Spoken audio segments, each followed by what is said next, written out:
Hello Reddit readers, today we have stories about Covey on the timeline. I won't keep you any longer. Like and subscribe to the channel. Enjoy watching. Story 1 from user resident, our caseload. I work at a single doctor veterinary clinic pre-pandemic. We were struggling. There were times I thought we might go out of business when the pandemic hit. I feared for our jobs, surely with so many people out of work, they wouldn't be able to afford veterinary care for their pets.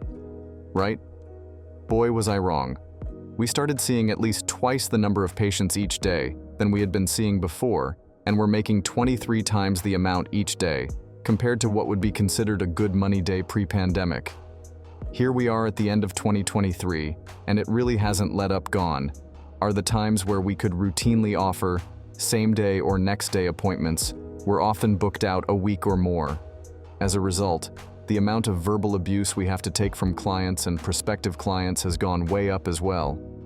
I couldn't tell you how many times I've been yelled at by people we've never even seen, because I can offer them an appointment and their own regular vet can't get them in either. And this whole problem is exacerbated by the steep rise in new clients who schedule appointments and then simply don't show up.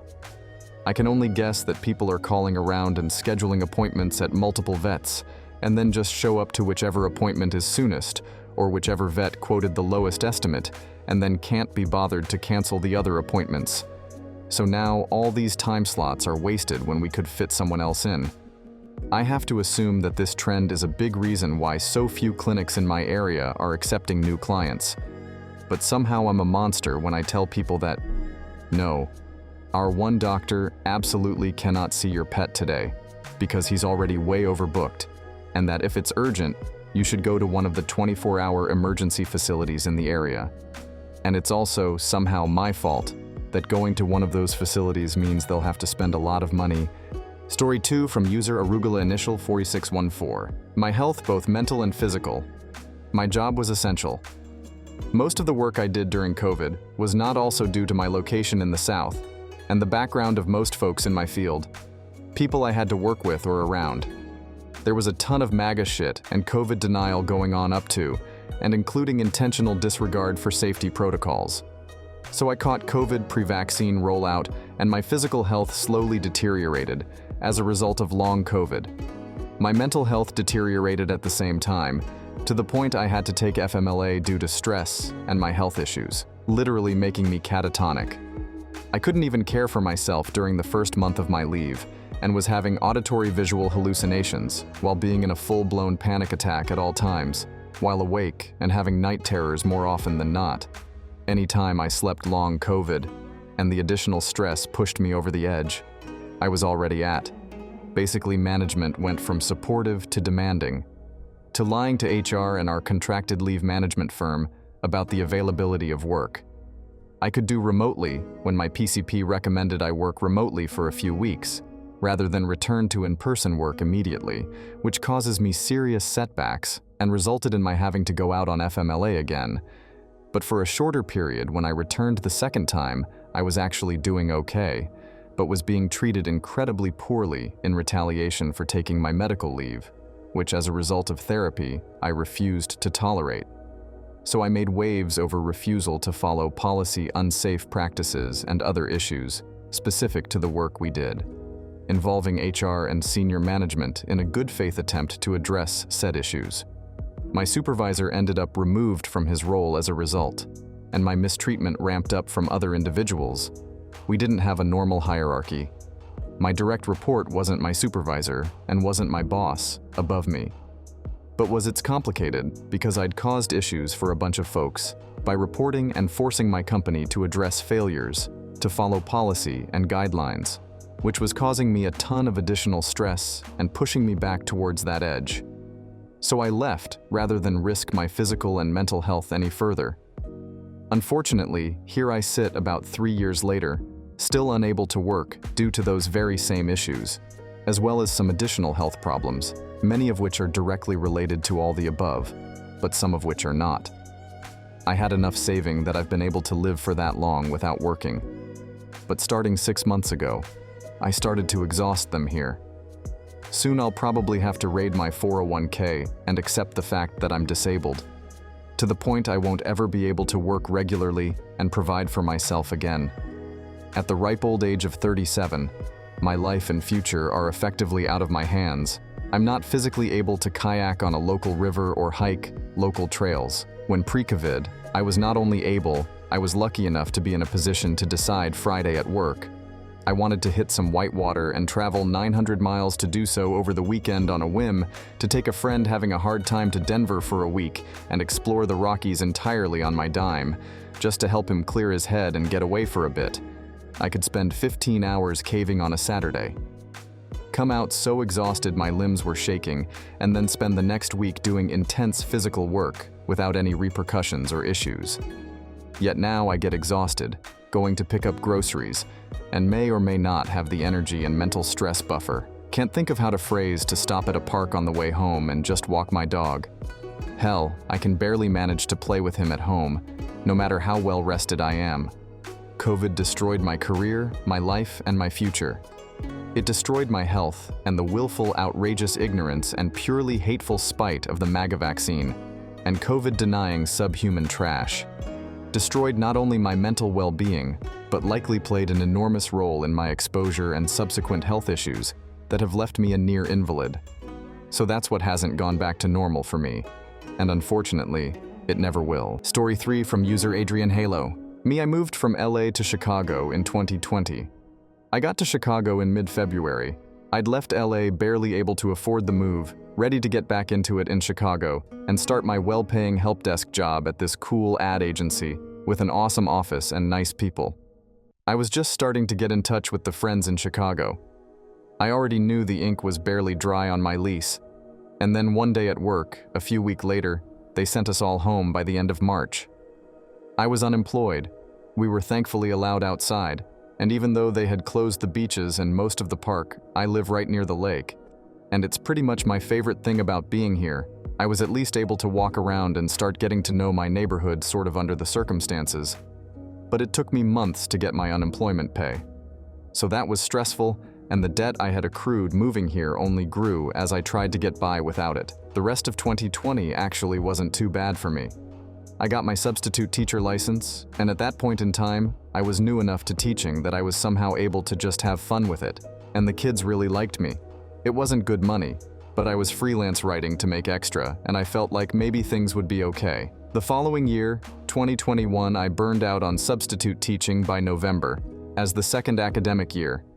We went back to the classrooms at full capacity, and it was just a totally different and very overwhelming experience. I tried to get by with just the writing gig, but lost that right before Christmas, and then I got COVID on Christmas Eve. Last year was the worst year of my life. My health went to shit. As it seems COVID disrupted my entire system, I stubbornly tried to maintain my previous levels of physical activity and took on 2 part-time jobs to try and cobble together a living. Still not sure if I wanted to go back to TechIt. One job was great, the other, not so much.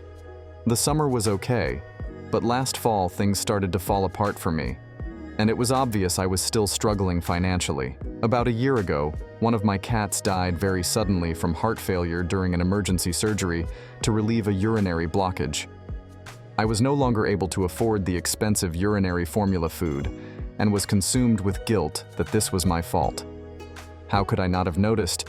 He was getting sick again, that he was getting old. It was the worst day of my life, and it still just feels like a bad dream when I think about it. This was somehow the last straw for me. Everything I'd already been struggling with. Health-wise got worse, and it felt like everything I did to make it all better. Medication, eating well, exercise just wasn't working as well. My hair started falling out right after COVID, and even after going on medications to stop it, and maybe even regrow it. It's still not what it was prior to the year. I got COVID. It's not terrible. You wouldn't look at my hair and describe it as thinning, but it was noticeable to me and it's devastating. Because I love my hair. My body is not the same. And when I started a full-time job back in May, after finally coming to terms with the fact that it was killing me to work 2 part-time jobs, my schedule changed, and I was unable to stick to my usual summer routines of basically living at the beach and the skate park. I skateboard, paddleboard, and started learning to surf this year, and it just feels like I have no stamina. And like exercise doesn't give me the results or have the same effects as it did before I got COVID. I was also having all these hormonal issues that have not let up and started right after I got COVID. There was a time in summer 2022 when things finally felt like they'd be okay again, and like I was on the right track. But then when it all went to shit last fall, I just haven't been the same. We're now coming up on the end of 2023, and I can't honestly say it's been that much better than 2022. Sure, I'm at least making better money than the previous year, and I like my job, and there are things I'm interested in, and learning about that, I think, will lead to advancing in my career. I've picked up some new hobbies, and I'm trying to get back to who I was before this all happened, but I'm just not the same person. And I really grieve that. And there's also the simple fact that the world is not the same. The downfall of public infrastructure and the healthcare system has had a significant impact on me. The public transit in Chicago has seriously declined, and I rely on it as someone who does not drive. This has done a number on my social life and my performance at my job. The costs of living here have gone up just enough to hurt, and the amount of money I'm making now would have been fine 4 years ago, but is now unsustainable. The things I moved here to do are not happening, and the people I moved here to see are not around as much as I thought they'd be, and I don't know what to do. Sorry. This is so long, it's just so strange to be reading through all these comments and realizing I'm not as alone as I feel. I miss my cat. I got a new cat and I love him. But I miss my cat. And most of all, I miss who I was before all of this happened to me. I was able to hold on to that person at first, and then he just slipped away, just like my cat did. And I couldn't even be there when it happened because I was across the room, sobbing hysterically, feeling completely disconnected from my body, and I'm just still not okay, and have basically been hiding it from myself and others. I need a better paying job to get truly out from under this debt, or I'll just be chasing my tail for another 34 years. I need to figure out my health situation. I've set these goals for myself, but the thing is, ever since 2020, I've been working at fixing my life, trying so hard to make things better for myself. And in some ways here and there it's worked, and they've gotten better. It's not all bad, and yet it just feels like even if I did somehow get back to who I was before all of this, everything else around me would still be so broken and up and hopeless. I even thought about moving back to California just to go back to a place where I once had a normal life, even if I was broke while I was there. Because it feels like all I've known of this city is struggle and isolation. I've made a deal with myself to really try for one more year to have a good year here before I decide once and for all that it's not working for me anymore. But it's like, I don't know how to live again, and like, I can't even if I did know how, because we are all still affected by this stupid goddamn virus in a way that could have been handled better, if not prevented as an aside. I'm currently home coughing up crap and wondering if I have COVID again because I was next to 3 people at a show who tested positive. So that sucks, as another aside. There are some good things that have come out of the pandemic. I'm just too damn tired and sad to list them right now. Story 4 from user Mrs. Undead Tomato. Kids, I was studying to become a teacher. I got my first job as a substitute teacher in 2022. And about 7 months after that, I was gone and changed my career goals. It's not just me saying it. Either teachers that have been teaching for 10, 20, 30 years have said that the kids just aren't the same kind. Sincerely a lot, most have no socialization skills, are into these weird, creepy, obscure, and violent games. I taught preschoolers, BTW. So these kids were young, 36. Almost every single one of them had parents with neglectful parenting styles. They couldn't take no as an answer without having a violent breakdown in which they would start to hit spit punch teachers and throw stuff at staff and other kids. And this wasn't a behavioral school I went to. It was a regular school. Some of the kids knew what school shooters are, and they would make Lego guns and point it at teachers. Some for the funsies would say, "I want to see your blood." And you know, as a person who wanted to be a teacher, I knew that there was a risk with school shootings. But I thought that would only happen in high schools, and maybe in middle schools. But it couldn't possibly happen in elementary or preschools. But OFC, I was wrong. So after the Abby Zwerner case happened, if you don't know what basically happened, was that this 6-year-old kid shot their teacher at school through her hand and chest. She almost died, and that kid was the same age as my students. I left teaching after that. And it's not just those kids. It's everywhere, 2 towns over the state next to mine. Heck, even the middle school in my city. 2 stabbings by student against other students in this year alone, IDKU. But 1 is too many stabbings for a middle school. 2 is a pattern in my opinion, and teachers are constantly getting abused and hit, like some disrespect and snarkiness is expected of high schoolers, and even middle schoolers. But that was before the kids are not the same anymore.